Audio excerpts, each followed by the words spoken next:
Hi hello welcome back to my YouTube channel. ആർക്കൊക്കെ ചക്ക കുമ്പിളപ്പ് ഇഷ്ടമല്ലാത്തത്? എല്ലാവർക്കും കുമ്പിളപ്പ് ഇഷ്ടമാണ്. അപ്പോൾ വീടിൻ്റെ മുകളിലുള്ള ചേച്ചി എനിക്ക് ഇച്ചിരി ചക്ക തന്നിരുന്നു. അതിൻ്റെ പകുതി എടുത്ത് ഞാൻ പിള്ളേർക്കും കൊടുത്തു, ഞാനും കഴിച്ചായിരുന്നു കേട്ടോ.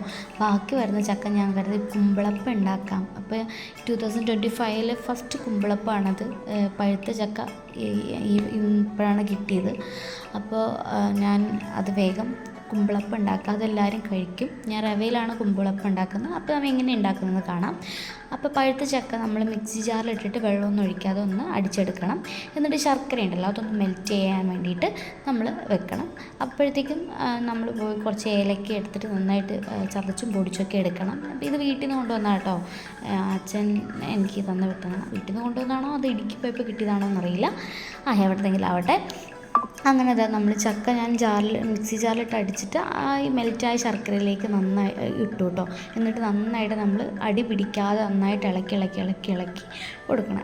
എന്നിട്ട് കൂടെ കുറച്ച് ഉപ്പും ഇടണം. പിന്നെ നമ്മുടെ ഏലക്ക ഉണ്ടല്ലോ അതും ഇടണം. കുഞ്ഞൊരു പട്ട ഉണ്ടെങ്കിൽ അതും ഇട്ടാൽ നല്ലതായിരിക്കും. എന്നിട്ട് ഇളക്കി നമ്മൾ ജാമിൻ്റെ പരുവത്തിലാക്കണം കേട്ടോ. അത് കഴിഞ്ഞിട്ട് നമ്മുടെ റവ ഉണ്ടല്ലോ, റവയിലാണല്ലോ ഉണ്ടാക്കുന്നത്. അപ്പോൾ റവ നന്നായിട്ട് വറുത്ത് അതിൻ്റെ പച്ചമണമൊക്കെ മാറണ വരെ വറുത്തെടുക്കണം. കരിഞ്ഞു പോവാതെ നോക്കണം കേട്ടോ. എന്നിട്ട് നമ്മൾ വരട്ടി വെച്ച വരട്ടിയ ചക്കയുണ്ടല്ലോ അതിനകത്തേക്ക് ഈ വറുത്ത റവ ഇടണം കേട്ടോ. എന്നിട്ട് ആവശ്യത്തിന് നമ്മൾ തേങ്ങ ചിരണ്ടി എടുക്കണം. അപ്പോൾ ഇതൊക്കെ ഞാൻ എവിടെ നിന്ന് പഠിച്ചെന്ന് വെച്ചാൽ എൻ്റെ അമ്മയുടെ കയ്യിൽ നിന്നാണ്. അമ്മ റവയിലാണ് ഉണ്ടാക്കാറ്. അങ്ങനെ നമ്മൾ ഈ തേങ്ങയൊക്കെ അതിനകത്തേക്ക് ഇട്ടിട്ട് കുറച്ച് ചെറിയ ജീരകം ഉണ്ടല്ലോ അതും കൂടെ ഒന്ന് ഇടണം. ചിലർ പൊടി ഇടും, ഞാൻ ചുമ്മാ ഇട്ടു. അങ്ങനെ നമ്മൾ നന്നായിട്ട് കുഴച്ച് നല്ല എല്ലാ തേങ്ങയും ജീരകവും എല്ലായിടത്തും മിക്സ് ആവണ പോലെ നന്നായിട്ട് കുഴച്ച് ഉരുട്ടിയെടുക്കണം കേട്ടോ. അപ്പോൾ ഇടനയിലയിലാണ് സാധാരണ കുമ്പിളപ്പം ഉണ്ടാക്കാറ്. എനിക്ക് ഇടനയിലൊന്നും കിട്ടിയില്ല, അതുകൊണ്ട് പ്ലാവിലയിൽ തന്നെ ഞാൻ ഉണ്ടാക്കാമെന്ന് കരുതി. അങ്ങനെ നമ്മൾ കുമ്പിള് കുത്തിയെടുക്കണം കേട്ടോ. എന്നിട്ട് ഇറുക്കിൽ വെച്ച് നമ്മൾ ഇങ്ങനെ കുത്തി കൊടുക്കുക. എന്നിട്ട് അതിനകത്തേക്കാണ് നമ്മൾ ഈ കുഴച്ച് വെച്ച ബാറ്റർ നമ്മൾ ഫില്ല് ചെയ്ത് കൊടുക്കുന്നത്. കണ്ടോ, ഞാൻ ഇതുപോലെ, എനിക്ക് അതൊന്നും അറിയില്ലായിരുന്നു കേട്ടോ. ഞാൻ കുറേ നേരം ട്രൈ ചെയ്തിട്ടാണ് ഈ ഒരു പരുവത്തിൽ എനിക്ക് കിട്ടിയേക്കുന്നത്.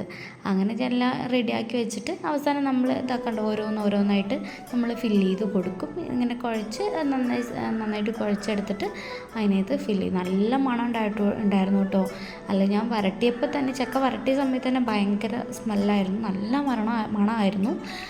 അങ്ങനെ നമ്മളെല്ലാം ഓരോ കുമ്പിളിലേക്ക് സെറ്റ് ചെയ്ത് വെച്ചു. എനിക്ക് വേണം ഒരു 10 ഉണ്ടാവുമെന്ന് എനിക്കെല്ലാം 10-12 ഉണ്ടെന്ന് തോന്നുന്നു. മൊത്തം ഞാൻ എല്ലാത്തിലും ഫില്ല് ചെയ്ത് കൊടുത്തു. എന്നാൽ നമ്മൾ ഇഡ്ഡലിച്ചെമ്പിലിട്ടാണ് വേവിച്ചെടുക്കണം, എന്നാലേ ടേസ്റ്റുള്ളൂ. അങ്ങനെ എല്ലാം വെന്ത് വന്നിട്ടുണ്ട്. നല്ല മണം വരുന്നുണ്ട്.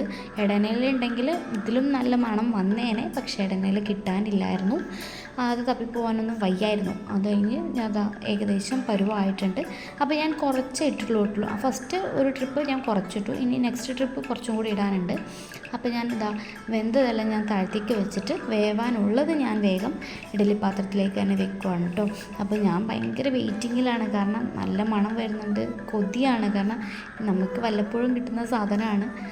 ഇവിടെയൊന്നും അധികം കിട്ടാറൊന്നുമില്ല. ആരെങ്കിലും തന്നു, അത്രേ ഉള്ളൂ. അങ്ങനെ എല്ലാം വെന്ത് വന്നു. കണ്ടോ, ഈ കുമ്പിള് പോലെ ഈ ഗുൾഫിയൊക്കെ ഇല്ലേ അതുപോലെ ഇല്ലേ കാണാൻ. അപ്പോൾ ഞാൻ മണത്ത് നോക്കുമായിരുന്നു എങ്ങനെയുണ്ട് മണം. നല്ല മണമായിരുന്നു കേട്ടോ. അപ്പോൾ ഞാൻ തിന്ന് നോക്കിയപ്പോൾ നല്ല ടേസ്റ്റായിരുന്നു എന്ന് പറഞ്ഞാൽ നല്ല ടേസ്റ്റായിരുന്നു. ആ ടേസ്റ്റ് പറഞ്ഞറിയിക്കാൻ പറ്റില്ല. നമുക്ക് വല്ലപ്പോഴും കിട്ടുമ്പോൾ അതൊരു ടേസ്റ്റ് തന്നെയാണല്ലോ. എൻ്റെ കുട്ടൂസിനെ താഴെ വന്ന് നിൽക്കുക കേട്ടോ എൻ്റെ ഇത് വാങ്ങി കഴിക്കാനായിട്ട്. അപ്പോൾ ഞാൻ പറഞ്ഞാൽ നല്ല ചൂടാണ്, എന്നിട്ട് തരാമെന്ന് പറഞ്ഞ് ഞാനൊരു കഷ്ണം കഴിച്ച് ടേസ്റ്റ് നോക്കുകയാണ് കേട്ടോ. അപ്പോൾ നമ്മുടെ വീഡിയോ കണ്ട് ഇഷ്ടപ്പെടുന്ന ലൈക്ക് ആൻഡ് സബ്സ്ക്രൈബ് ചെയ്യണം. ഇതുപോലുള്ള നല്ല നല്ല വീഡിയോസുകൾ ഞാൻ അപ്ലോഡ് ചെയ്യുന്നതായിരിക്കും. അപ്പോൾ ഇന്നത്തെ വീഡിയോ ഇത്രയുള്ളൂ. Tata bye bye, see U.